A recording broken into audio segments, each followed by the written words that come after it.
इस वीडियो में मैं आपके साथ एक ऐसे रिवीजन स्ट्रैटेजी को शेयर करने जा रहा हूं जिसे यूज़ करके आप कम मेहनत करके बिना यूपीएससी 2025 का पीटी फोड़ दोगे। गाइस, इस स्ट्रैटेजी को मैंने खुद अपने प्रिपरेशन के दौरान यूज़ किया था रिवीजन के लिए, और मैंने 6 के 6 प्रीलिम्स क्रैक किए थे। और सिर्फ क्रैक ही नहीं किया था, मेरा डिस्टिंक्शन है कि प्रीलिम्स में मैंने one of the highest score किया है। कट ऑफ से मेरे मार्क्स हमेशा 30-40 मार्क्स ज़्यादा होते थे। तो गाइस, ये कैसे मैंने अचीव किया, मैंने कौन सी रिवीजन स्ट्रैटेजीज़ को इम्प्लीमेंट किया, आज मैं इस वीडियो में आपसे बताऊंगा। But before I tell you that strategy, I have a strong message for all the UPSC 2025 aspirants. Guys, अभी भी काफ़ी ऐसे स्टूडेंट्स हैं जो एक बहुत बड़ा मिस्टेक कर रहे हैं कि अभी भी वो मेंस की तैयारी कर रहे हैं।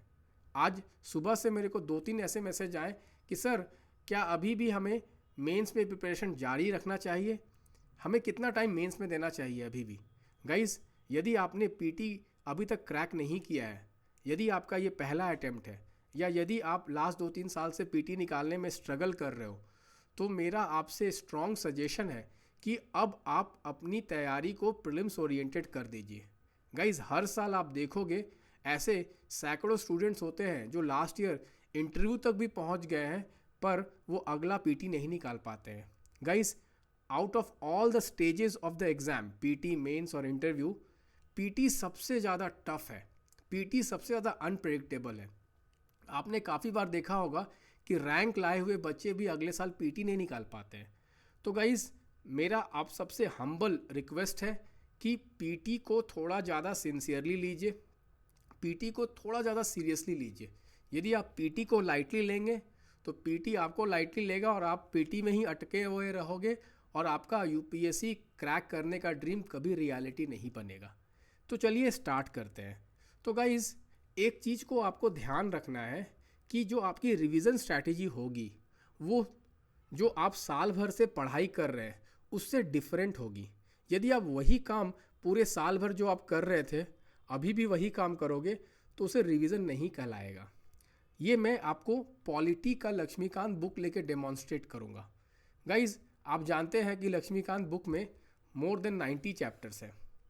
तो जब आप फर्स्ट रीडिंग करते हैं या सेकेंड रीडिंग करते हैं, जब आप अपनी तैयारी स्टार्ट करते हैं ईयर के बिगनिंग में, ओके, तो आप क्या करते हैं, आप सारे चैप्टर्स को पढ़ते हैं और उस सारे चैप्टर्स के आप सारे लाइंस, सारे सेंटेंसेस, सारे टॉपिक्स को पढ़ते हैं।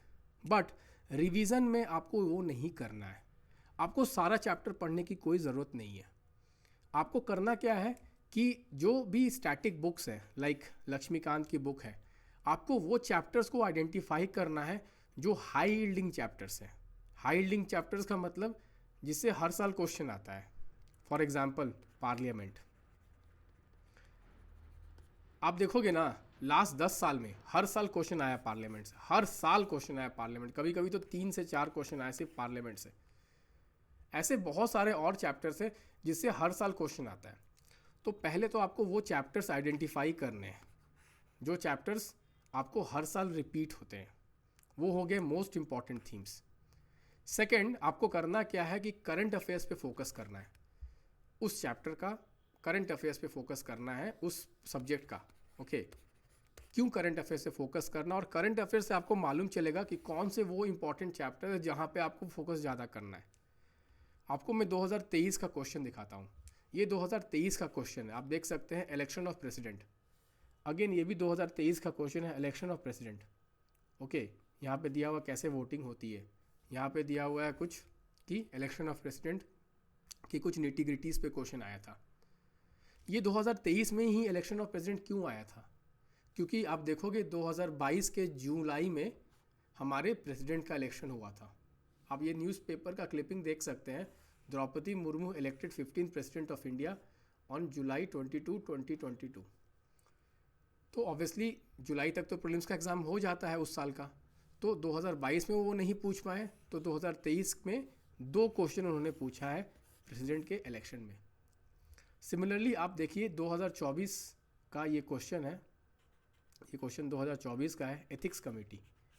आप देखोगे ना, लास्ट 10-12 साल में एथिक्स कमेटी ये पहली बार पूछा गया, फर्स्ट टाइम। क्यों पूछा गया है? क्योंकि आपका महुआ मोइत्रा का जो इंसिडेंट हुआ था जहाँ पे लोकसभा एथिक्स कमेटी ने एक रिपोर्ट दिया था महुआ मोइत्रा पे। तो आप देख सकते हैं कि पॉलिटी जो हम सोचते हैं कि एक स्टैटिक सब्जेक्ट है और हमें हर कुछ पढ़ने की ज़रूरत है, बट उस में भी आप देख सकते हैं कि आउट ऑफ 92 चैप्टर्स आपको उन चैप्टर्स पे ज़्यादा फोकस करना है जो उस साल के करंट अफेयर्स में आए हुए हैं, और उन टॉपिक्स पे ज़्यादा फोकस करना है चैप्टर के अंदर जो टॉपिक्स करंट अफेयर्स में है। आपके सामने एक प्रूफ है, 2023 में आप देख सकते हैं 2 क्वेश्चन आया है इलेक्शन ऑफ प्रेसिडेंट पे, क्योंकि 2022 में उनका इलेक्शन हुआ था। और 2024 में आप देख सकते हैं एथिक्स कमेटी पे क्वेश्चन आया था जो आज तक कभी नहीं आया है क्योंकि एथिक्स कमेटी न्यूज़ में था। तो सबसे ज़्यादा इम्पॉर्टेंट क्या है कि आप पहले तो उन चैप्टर्स को आइडेंटिफाई करें और उस टॉपिक के करंट अफेयर्स, उस सब्जेक्ट के करंट अफेयर्स को आप मास्टर करें। उससे आपको मालूम चलेगा कि कौन कौन से टॉपिक न्यूज़ पे है, उसको आपको फोकस करना है। फर्दर आपको क्या करना है, जो भी आप चैप्टर्स पढ़ते हो, फॉर एग्जांपल आपने आइडेंटिफाई किया कि हाँ प्रियम्बल का चैप्टर इम्पॉर्टेंट है, ठीक है, और आपने देखा कि इस साल प्रियम्बल का करंट अफेयर्स भी है क्योंकि सुप्रीम कोर्ट का जजमेंट आया था 42nd कॉन्स्टिट्यूशनल अमेंडमेंट पे और सेक्युलरिज्म एंड सोशलिज्म टर्म पे आया था एक जजमेंट। तो प्रियम्बल इम्पॉर्टेंट चैप्टर भी है, प्रियम्बल पे करंट अफेयर्स भी है, और आपको देखना कि प्रियम्बल पे पहले कैसे क्वेश्चन आए हुए हैं, पहले उस टॉपिक पे कितने क्वेश्चंस आए हुए हैं, सारे क्वेश्चंस को आपको सॉल्व करना है। तो ऐसे आपको करना है कि जिस दिन आप प्रियम्बल पढ़ रहे हैं, उसी दिन आपको उस प्रियम्बल का करंट अफेयर्स भी पढ़ना है और उसी दिन आपको प्रियम्बल का PYQ भी सॉल्व करना है। तो उससे क्या होगा, ये आपको जो टॉपिक है प्रियम्बल पूरा कवर हो जाएगा। तो ये गलती कभी मत करना कि पहले आप स्टैटिक पढ़ोगे, फिर बाद में आप करंट पढ़ोगे और फिर बाद में आप PYQ सॉल्व करोगे। नहीं, इन तीनों को आपको इंटीग्रेट करना होगा नेक्स्ट 120 डेज़ के रिवीजन स्ट्रैटेजी में। गाइज, मैंने 120 डेज़ का प्लान बनाया है। इस 120 डेज़ के प्लान में डेली मैं आपको एक टारगेट दूंगा और टारगेट के हिसाब से डेली मैं आपको important themes, important chapters and उस चैप्टर में इम्पॉर्टेंट टॉपिक्स डेली दूंगा मैं अपने प्रीलिम्स के मेंटरशिप बैच में। ये एक ऐसा मेंटरशिप प्रोग्राम है जहाँ पे आपको प्रेडिक्टेड क्वेश्चंस मिलते हैं, और बहुत सारे आप टेस्ट सीरीज आपने देखा होगा, वहाँ पे रैंडम कुछ भी क्वेश्चन डाल देते हैं। यहाँ हम सिर्फ उसी टॉपिक को अपने टेस्ट में डालते हैं जो एक्सपेक्टेड है UPSC के प्रीलिम्स में आने के लिए।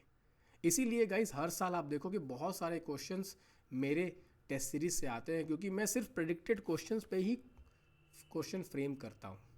गाइस, आप ये टेस्ट सीरीज ज़रूर ज्वाइन कीजिए क्योंकि अब समय आ गया है कि आप प्रैक्टिस मोड में आइए।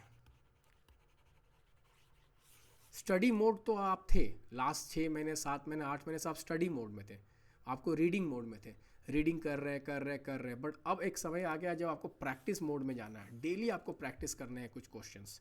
गाइस, मैंने एक 10,000 चैलेंज लॉन्च किया है।